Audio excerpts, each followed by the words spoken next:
Break contract.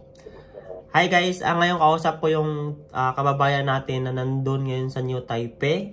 Nanghingi lang siya ng tulong sa mga nakapanood ng video na to, lalong-lalo na sa mga factory workers na nandito sa Taiwan, or baka may kilala kayo ng mga company na tumatanggap ng break contract na nandito sa Taiwan. Guys, sobrang kailangan po niya kasi 1 year pa lang siya dito sa Taiwan and na break contract po siya sa company niya.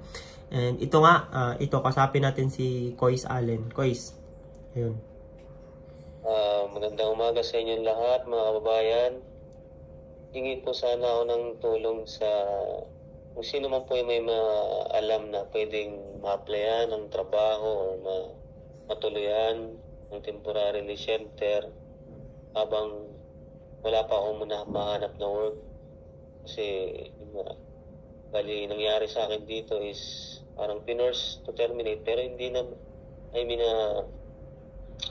nila ako, parang pinapili nila ako kung uwi ako ng Pinas pero walang babayaran, then sagot ko yung plane ticket ko, then yung second option na binigay sa akin ng company, break contract, then transfer ng ibang kumpanya. So yun, medyo nahihirapan din ako sa sitwasyon dahil isang taon pa lang din.